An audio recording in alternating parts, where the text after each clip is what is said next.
Bienvenue dans la petite capsule. Avant toute chose, merci pour votre écoute et vos encouragements. Cela me va droit au cœur. Pour ce deuxième épisode, nous allons parler du monachopsis.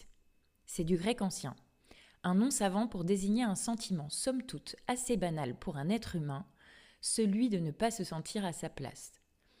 Nous l'avons tous expérimenté à un moment ou à un autre, de manière éphémère, à des moments bien précis, lors d'une discussion, d'une soirée, en compagnie de certaines personnes, mais parfois la sensation peut se prolonger et même devenir un poids et une souffrance au quotidien.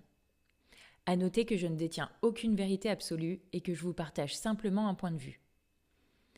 C'est un ressenti d'inconfort qui n'est pas agréable, mais le point positif, oui, car il y a toujours du positif et ceux qui ont écouté l'épisode 1 savent de quoi je parle. Pour les autres, je vous invite à le faire. Donc le positif, c'est que c'est un indicateur. Et oui, une sensation d'inconfort, quelle qu'elle soit, c'est une alerte sur un dysfonctionnement. Un peu comme un voyant qui s'allume sur le tableau de bord d'une voiture. Après, il y a plusieurs degrés. Certains nécessitent un arrêt immédiat et une réparation sur le champ, et d'autres n'empêchent pas de continuer à rouler. Mais dans tous les cas, il va falloir examiner ça de plus près si on veut être sûr de pouvoir continuer à avancer sans encombre. Eh bien, c'est pareil pour nous. Un signal d'inconfort, c'est un petit voyant de notre conscience qui dit « Ouh, penche-toi là-dessus ». Le message passe par les pensées, bien sûr, mais il peut aussi se manifester par vos sens. Alors soyez attentifs aux signaux. Ne pas se sentir à sa place, ça englobe beaucoup de choses.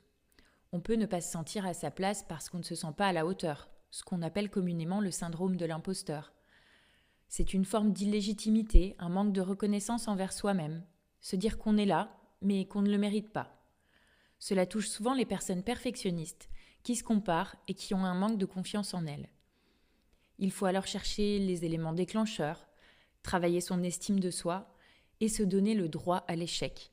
Dans un monde de performance, l'échec n'est pas vu d'un très bon œil et pourtant il est nécessaire et fait partie intégrante de l'apprentissage. C'est bien de s'en rappeler. Et puis, il y a le ressenti plus global, celui qui se traduit par cette simple pensée. Mais qu'est-ce que je fais là ? Il peut survenir à tout moment, en réunion avec des collègues, en repas de famille, en plein date, et parfois quand on est vraiment désaccordé, la mélodie se répète jusqu'à devenir lancinante et permanente.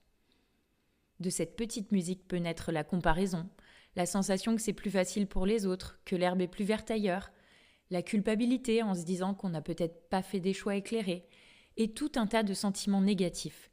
Ça peut devenir une spirale infernale.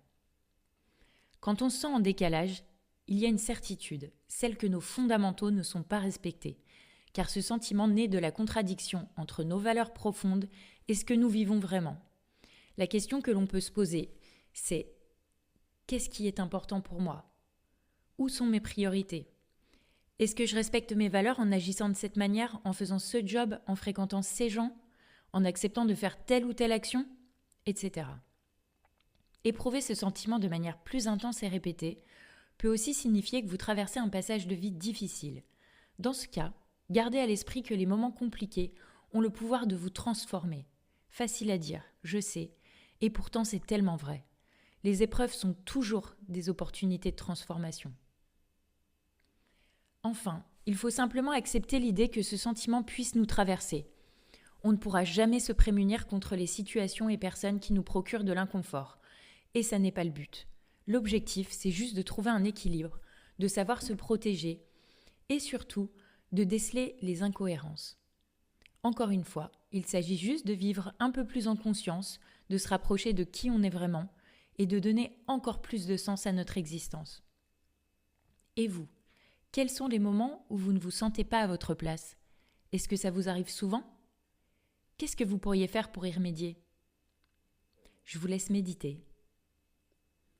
Si vous souhaitez un accompagnement individuel, n'hésitez pas à me contacter, vous trouverez tous les renseignements en dessous de la vidéo. À bientôt!